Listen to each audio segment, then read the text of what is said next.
स्वागत है एक बार फिर से आपका। तो पश्चिम बंगाल में जश्न का माहौल, 34 साल पुराना इतिहास बदलता हुआ दिखाई दे रहा है। जादू चल गया है ममता बनर्जी का। 18 तारीख को मुख्यमंत्री पद की शपथ लेंगी। ताजा रुझान की बात की जाए तो 220 सीटों पर जो रुझान है बताते हैं बढ़त बनाए हुए है तृणमूल कांग्रेस और जबकि लेफ्ट 65 सीटों पर बढ़त बनाने में कामयाब रहा है। तो माना जा सकता है कि अब इसमें कोई दो राय रह नहीं जाती कि वहां पर ममता बनर्जी की सरकार आ रही है। कांग्रेस के साथ मिलकर वो मेजॉरिटी हासिल करने वाली है। हमारे साथ नए गेस्ट जुड़ गए हैं। सुब्रो कमल दत्ता साहब हैं जो वेस्ट बंगाल एक्सपर्ट भी हैं और सीनियर जर्नलिस्ट भी हैं। दत्ता साहब बहुत स्वागत है आपका। तो ये हम फैक्टर करिश्मा जो है ममता बनर्जी का, वो तो एक फैक्टर है ही, लेकिन इसकी अगर जड़ में जाया जाए, शुरुआत में जाया जाए, तो उसको माना जाए कि इसका जो ट्रांसफॉर्म शुरू हुआ वो नंदीग्राम से स्टार्ट हुआ या सिंगूर से स्टार्ट हुआ, या आपको लगता है कि उससे पहले ये चीज स्टार्ट हो गई थी, लेकिन उसको जिसको हम कहते हैं कि एक बारूद को चिंगारी का काम किया उस नंदीग्राम इंसिडेंट ने? बिल्कुल सही बात है आपने जो कहा, मैं इस बात से बिल्कुल सहमत हूँ कि नंदीग्राम और सिंगूर एक्टेड एज ए फाल्क्रम, और वो ज्वालामुखी को चिंगारी लगाने का आग का काम किया है।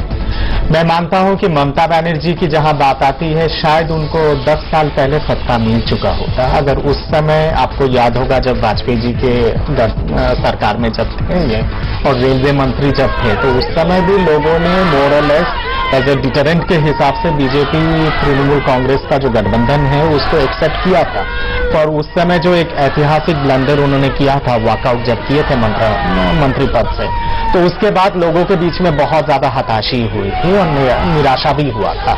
नहीं तो शायद उसी जिस समय रेलवे मंत्री बने थे उससे अगला साल बंगाल में चुनाव हुआ था, तो शायद अगर उस समय भी अगर रेलवे मंत्री के हिसाब से अगर रहती एनडीए में, तो शायद उसी समय सत्ता पे परिवर्तन हो चुका होता।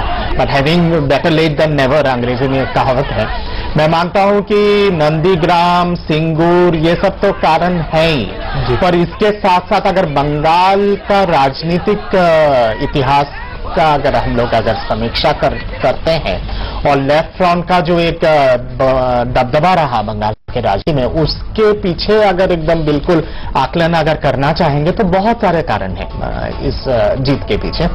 सबसे पहले ये है कि वामफ्रंट जो बंगाल में जो सिद्धार्थरंकर रहे की सरकार के पतन के बाद जब वामफ्रंट आई थी वहां पे, तो एक बहुत इंपॉर्टेंट इशू को लेके वामफ्रंट सत्ता में आई थी, वो था लैंड रिफॉर्म्स और एग्रीकल्चरल लेबरर्स और जो वंचित लोग हैं उनको मतलब कि भूमि दिलवाना। तो मैं समझता हूं कि पहला जो फर्स्ट फेज ऑफ जो लेफ्ट फ्रंट का जो रूल रहा है वो तो मतलब कि जनता के हित में रहा है, और लैंड रिफॉर्म्स का अगर कामयाबी का श्रेय अगर किसी को दिया जाए तो मैं मानता हूं कि लेफ्ट फ्रंट को दिया जाना चाहिए उस चीज के लिए। जमींदारी और इन सब चीज को एबॉलिश करके और लैंडलेस लेबरर्स और लैंडलेस एग्रीकल्चरल पेजेंट्स को जिस तरह से भूमि दिया गया था, तो वो सब चीज के चलते लोगों के बीच में एक बहुत ज्यादा सहानुभूति था लेफ्ट फ्रंट के लिए। पर उसके साथ साथ जैसे होता है कि power corrupts the political mind, तो मैं मानता हूं कि जिस तरह से ये लोग इतने साल तक जो रहे उसके चलते जो धीरे धीरे करके जो एक घमंड और जी हम दत्ता साहब आपके पास वापस आएंगे। हमारे साथ बात करने के लिए प्रफुल्ल कुमार मोहंता हैं, एजीपी नेता और मुख्यमंत्री भी रहे हैं असम के। मोहंता साहब बहुत स्वागत है आपका। महज 6 सीटों पर सिमटती एजीपी दिखाई दे रही है, क्या फैक्टर आपको लगते हैं? नहीं, ये तो ठीक नहीं है जी, वो तो वी मस्ट वेट फॉर 8 और 9 राउंड जी। लेकिन सरकार में वापसी तो शायद रुझान कहते हैं कि आपको भूल जाना चाहिए। आपको क्या लगता है कहां पर तरुण गोगोई बाजी मार गए? ईवीएम मशीन जब तक रहेगा ये तो प्रॉब्लम सब चलेगा। इसलिए हम लोग तो इलेक्शन कमीशन को बताया थे, instead of EVM machine the ballot should be used. जी जी, ये खिसियानी बिल्ली खंबा नोचे वाली बात है। ईवीएम ने इतना फर्क डाल दिया कि 6 और 76 सीटें। नहीं, ये इसलिए ये तो देखना होगा क्या हुआ जी। नहीं, हम फैक्टर्स की बात आप अब कम से कम ये तो अब मान ही सकते हैं, जो रुझान बता रहे हैं कि आपकी पार्टी को नकार दिया है जनता ने, तो फैक्टर्स क्या है इसके पीछे? अभी तक जो रिजल्ट निकला ये तो गंदगोल है। तो आपको उम्मीद है अभी भी सरकार में वापसी की? आप अभी भी उम्मीद आप बनाए हुए हैं कि आप वापसी कर सकते हैं रुझानों को देखते हुए भी? नहीं, अभी तक तो काउंटिंग कंप्लीट हुआ नहीं ना, 3rd राउंड चल रहा है, 14 राउंड होगा, 15 राउंड होगा, at least you must wait for that. जी, तो आपको लगता है कि अभी इस जो 76 और 6 का रुझान है उसमें बहुत कुछ बदलने वाला है और आप वापस आ सकते हैं सत्ता में? We hope for best. जी, ईवीएम को लेकर क्या आप दिक्कत की बात कर रहे हैं? क्या ईवीएम में क्या any electronic system you can tamper? जी, तो ये बात आपने नतीजों से पहले क्यों नहीं उठाई? ना, पहले से बता रहा है, हम लोग पहले से इलेक्शन कमीशन नहीं, नतीजों से पहले तक तो आप और आपकी पार्टी ये कहती हुई सुनाई पड़ रही थी कि हम सत्ता में वापसी कर रहे हैं, तरुण गोगोई को हम इस बार कुर्सी उनकी काट देंगे, उनको नीचे उतारेंगे, लेकिन ये अचानक ईवीएम का फैक्टर। Yesterday also I brief the media about the difficulties of the EVM machine. जी, yesterday also brief the press. जी, मंता साहब, एक चीज जो कम से कम चलिए ईवीएम में एक जो आप बात कह रहे हैं वो उसको ये नहीं, जब तक ईवीएम रहेगा यहाँ तब तक तो कांग्रेस का व्यवहार में होगा। जी, लेकिन एक बात जो यहाँ पर हमारे साथ भी विशेषज्ञ बैठे हैं उनका कहना यह है कि जो पेस टॉक शुरू किया गया, जो शांति वार्ता शुरू की तरुण गोगोई ने, उसका उनको फायदा मिलता दिखाई दे रहा है। आप इस बात से सहमत हैं? Not correct. जी, तो फिर किस चीज का फायदा है? फायदा मशीन का है। जी, चलिए, आप बहुत शुक्रिया मंता साहब हमारे साथ बातचीत करने के लिए। तो वही बात है मधुकर जी, खिसियानी बिल्ली खंबा नोचे, अब 6 सीटें मिलती दिखाई दे रही हैं, तो आप ईवीएम को आरोप उस पर लगाना शुरू कर दीजिए। नहीं, देखिए, ये तो इन लोगों को समझना चाहिए, जब वो नतीजा इनके हक में जाता है तो ईवीएम अच्छा हो जाता है, और जब उनके खिलाफ जाता है तो पिछले चुनाव में बंगाल में ईवीएम ठीक था, इस चुनाव में बंगाल में अगर कोई उठ के कहे कि ईवीएम की वजह से हम हार गए, ये तो बेकार की बात है और इस पर इसे कोई भी गंभीरता से नहीं लेगा, इसको गंभीरता से लिया भी नहीं जाना चाहिए।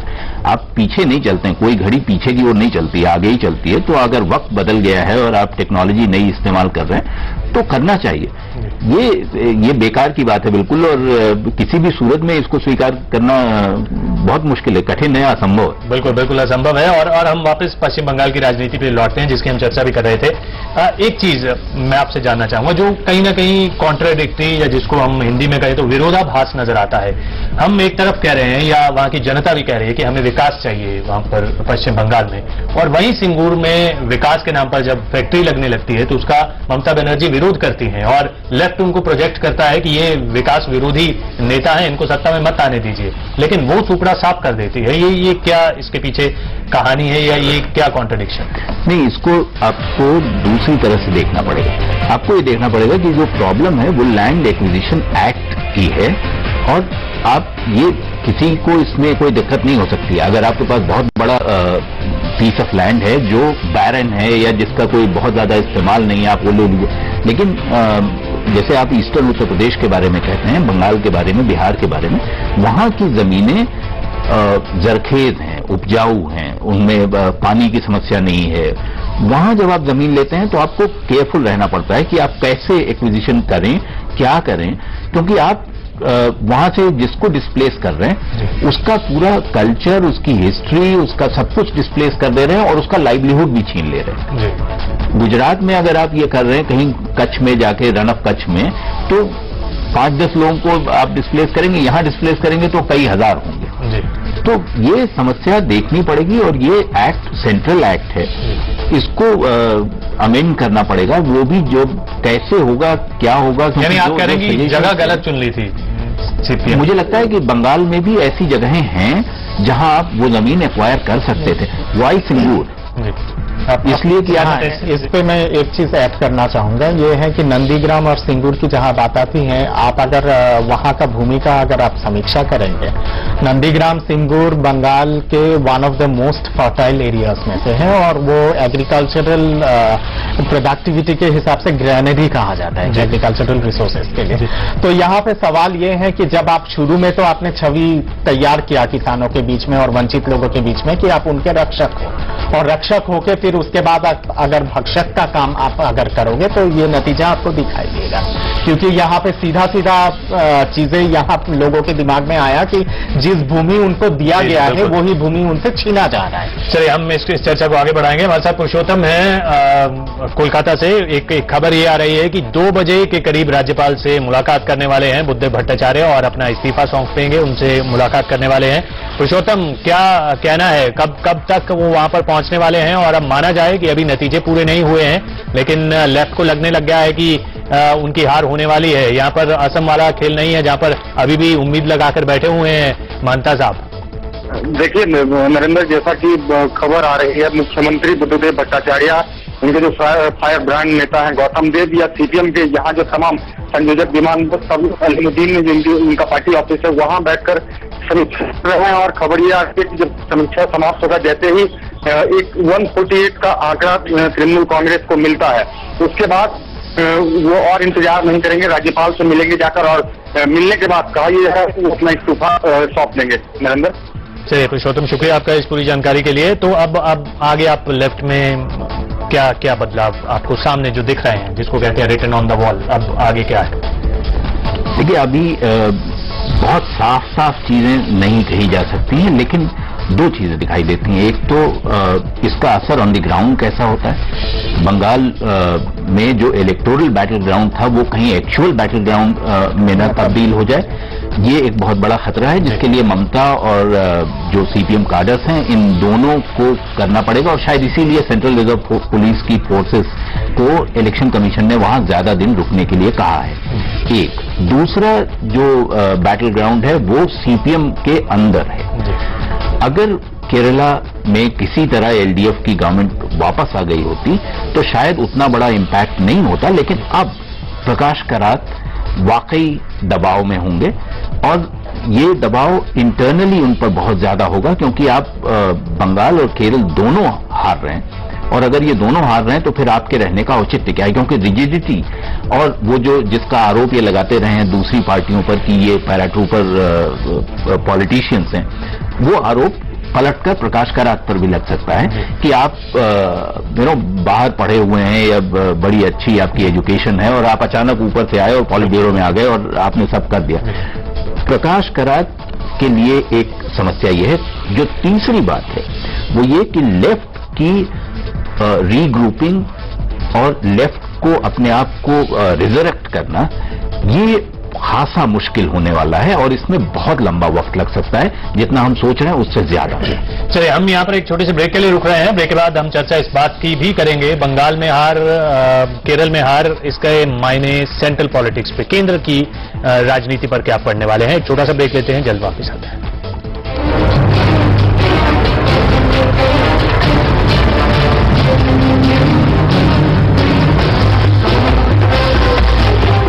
भाग दौड़ भरी